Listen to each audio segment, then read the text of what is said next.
Bienvenue dans votre émission Assure IT. Tous les assureurs parlent aujourd'hui multicanal et chacun choisit sa voie. Nous recevons aujourd'hui pour en parler Laurent Tollier, directeur général délégué Assurance GMF, et Rémi Bettoli, expert IT Atos Worldline.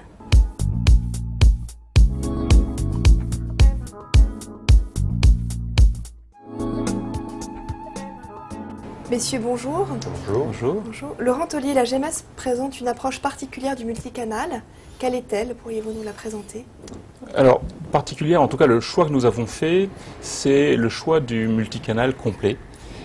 C'est-à-dire de pouvoir tout faire sur l'ensemble des canaux et de gérer le mieux possible et de manière optimale les réponses à travers l'ensemble des canaux. En fait, c'est la cohérence et la fluidité entre les canaux que nous recherchons pour offrir le maximum de possibilités de contact et de réponse à nos sociétaires. Il y a d'autres approches possibles. Pourriez-vous, Rémi, nous en donner quelques autres illustrations? Effectivement, il y a d'autres choix possibles. Je dirais des choix peut-être un petit peu plus en rupture. Donc il y a déjà la possibilité, comme je vais citer un nom, mais l'a fait par exemple à ma guise, de créer une marque de toutes pièces. C'est-à-dire de se dire, voilà, avec l'avènement de ces nouveaux canaux, de l'Internet, finalement, on va avoir un positionnement un petit peu en rupture et on va créer une marque de toutes pièces. Alors bien sûr, il y a une certaine prise de risque, et puis il y a des investissements à mettre en place. C'est une forme de pari. Il y a d'autres choix, effectivement, on ne va pas forcément créer une nouvelle marque, mais où on va quand même faire un positionnement, ce que j'appellerais l'e-agence. Bon, faut faire attention à ce terme-là, on peut mettre beaucoup de connotation derrière, mais qui consiste effectivement à essayer de fournir un maximum de services qui existent et qu'on a l'habitude de recevoir dans le réseau traditionnel complètement en ligne. Il faut savoir que c'est sur ces positionnements-là, on va avoir quand même un certain nombre de restrictions. C'est-à-dire que par exemple, on va plutôt se positionner sur l'assurance non-vie, parce que ça va être un petit peu plus compliqué. Il y a quand même le contact client, le devoir de conseil et le conseil lui-même sont extrêmement importants à ce niveau-là. Donc on va avoir ces éléments-là. On peut avoir des positionnements éventuellement avec des offres un petit peu innovantes. Donc, par exemple le Pay as you Drive, qui peut être effectivement une occasion ou une opportunité de se positionner sur Internet. On peut avoir aussi d'autres choix, par exemple peut-être un positionnement un petit peu plus low cost.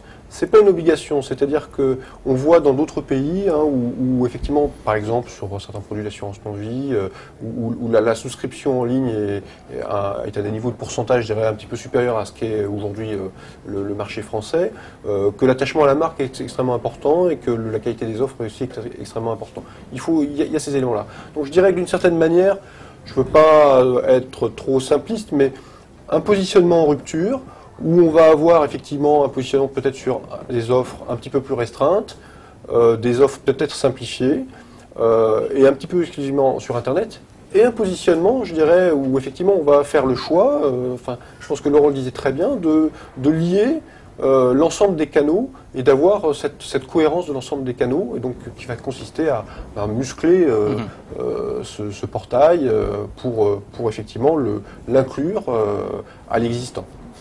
Alors, effectivement, toute la question, c'est est-ce que aujourd'hui le réseau physique et le réseau téléphone sont capables de continuer de croître, de continuer de mailler le territoire avec le multicanal. Le choix d'une marque différente, c'est un choix qu'on n'a pas fait, parce que nous souhaitons effectivement conserver notre marque, et nous sommes persuadés que le besoin d'un réseau physique, d'un contact physique restera demain fort. Et donc, tout l'enjeu pour nous, c'est d'arriver à faire une sorte d'e-agence peut-être, mais une e-agence intégrée dans un ensemble multicanal. Et toute la difficulté, c'est cette fluidité, cette cohérence. C'est vrai au niveau informatique, mais c'est vrai au niveau des process aussi. En fait, le client ou le sociétaire a le choix du mode de contact. À nous de lui proposer différents modes de réponse possibles, et c'est tout l'enjeu du multicanal que de trouver ces réponses. En fait, c'est inventer pour nous une nouvelle proximité, qui ne soit pas uniquement la proximité physique que l'on a avec le réseau d'agences, mais une proximité qui soit basée sur les 3 principaux canaux, et demain les 4, puisque vous avez le réseau physique, le téléphone, Internet, et puis le canal mobile, qui de nature est un petit peu différent, est un peu d'Internet et un peu différent. Est-ce que vous auriez quelques chiffres pour illustrer les comportements des clients, des prospects Alors, depuis quelques années, effectivement, le multicanal marche bien sur l'aspect proposition. Ça a été vrai dès les années 2000 avec le téléphone, et puis depuis 2003-2004 avec Internet. Et aujourd'hui, plus de la moitié des devis ou des tarifs proposés le sont à distance, et plus du tiers, près de 40%, le sont par Internet. Donc, en tant que canal de proposition, Internet est un canal très puissant et le multicanal marche bien. Par contre, en termes de canal de souscription pure, Internet reste très marginal. Et si c'est des dizaines de pourcents de propositions, c'est quelques pouillèmes pour les souscriptions. Et pour ce qui est de la gestion, pour le moment, il y a très peu de gestion qui est réalisée sur Internet. Donc on voit que pour rentrer dans un multicanal complet, en fait, on n'en est qu'au début. Et il y a tout ce qui est ensuite la souscription réelle, tout ce qui est la gestion, c'est-à-dire les avenants et puis demain les sinistres. Et donc il faut aller beaucoup plus loin dans la cohérence, dans l'interaction à la fois des canaux, des processus et des systèmes de gestion. Très bien. À titre comparatif, qu'est-ce qui se fait et quels sont les chiffres dans d'autres secteurs? Alors, bon, moi je travaille beaucoup sur le secteur assurance et banque, donc je compare souvent un petit peu les deux, je dirais les deux secteurs. Les problématiques sont un petit peu les mêmes. L'évolution des usages, les clients, les consommateurs, les consommateurs, comme disent certains, c'est-à-dire qu'on dit voilà, avec l'avènement des services en ligne, de la multiplication des canaux, le consommateur devient un consommateur, c'est-à-dire qu'il choisit son canal en fonction de ses appétences personnelles et de ses choix. Si je compare un petit peu, par exemple, la banque et l'assurance, on a donc effectivement des problématiques qui sont assez proches, beaucoup de clients à servir, un certain nombre d'offres. Donc on a un parcours qui est relativement parallèle. Peut-être que les banques ont d'une certaine manière développé un tout petit peu plus tôt le canal Internet. Ça se prête aussi à leurs offres, je dirais un petit peu qui spécifiques sur le bancaire, on manipule de l'argent, des transactions. C'est plus facile, j'allais dire, à mettre sous un mode de gestion.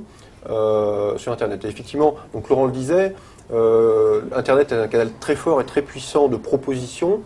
La petite différence qu'il peut y avoir, effectivement, c'est effectivement là on se retrouve à un canal où il y a un petit peu plus de gestion. Et c'est quelque chose sur lequel l'assurance a encore, effectivement, j'allais dire peut-être des mutations, effectivement, à faire. Sachant qu'il y a deux points. Le point de départ n'est pas tout à fait le même, c'est-à-dire que la fréquence de contact bancaire était beaucoup plus forte que la fréquence de contact assurance. Et de ce point de vue-là, le multicanal nous donne une possibilité de contact supplémentaire. Et de la même façon, le maillage physique est beaucoup plus dense pour les réseaux bancaires que pour les réseaux d'assurance. Et donc, le multicanal complet, de notre point de vue, peut nous apporter, par rapport à d'autres acteurs que vous avez cités, la capacité, en inventant une nouvelle proximité, de densifier la proximité, pas seulement par le physique, et d'augmenter le nombre de contacts qui, par la nature du métier, est un peu plus faible, en tout cas pour les assureurs que pour les banquiers notamment. Alors ça apporte quand même beaucoup de nouvelles difficultés, en tout cas de nouveaux challenges à relever, parce qu'effectivement il y a cette cohérence que l'on citait, c'est-à-dire qu'il y a cette cohérence des canaux.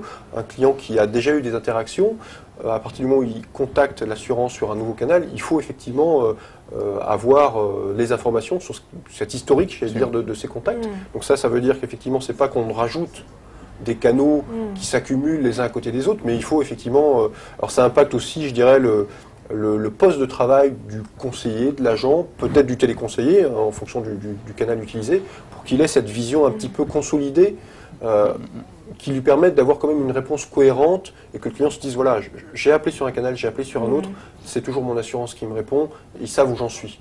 Ça, c'est important. Et puis, effectivement, je crois que Laurent le citait aussi, il y a au niveau de l'infrastructure cette problématique-là aussi de pilotage. C'est-à-dire qu'il faut pouvoir fédérer l'ensemble de ces données-là. Je discutais effectivement avec un directeur marketing qui disait, moi, avec l'explosion des canaux, mon travail est de plus en plus difficile parce que quand je veux lancer une campagne, j'essaye d'avoir des informations les plus agglomérées possibles de l'ensemble des canaux pour, moi, réellement pouvoir designer ma campagne. C'est un des enjeux du multicanal. C'est effectivement cette complexité supplémentaire qui est générée. Et elle est double. Elle est d'une part dans la largeur des canaux que vous utilisez et donc la cohérence, et puis dans les nouvelles technologies qui sont mises en place, qui rajoutent aussi un millefeuille technologique aux systèmes centraux, des systèmes plus ouverts, mais qu'il faut absolument rendre cohérents. Et donc, c'est cette double difficulté qui fait qu'aujourd'hui, les assureurs prennent le temps de bien le faire pour avancer par rapport à des systèmes bancaires qui ont sans doute des approches et des natures un peu différentes. Les systèmes assurantiels, notamment sur l'IARD, ont cette problématique à gérer, ce qui demande du temps. Et c'est pourquoi nos investissements sont prioritairement dessus et non pas sur une autre marque, par exemple, pour justement avancer le plus possible dans la mise en place de cette nouvelle proximité. Merci de nous avoir éclairé sur le choix de la GMF. Merci. Merci de nous avoir suivis et à bientôt pour une prochaine émission d'Assure IT.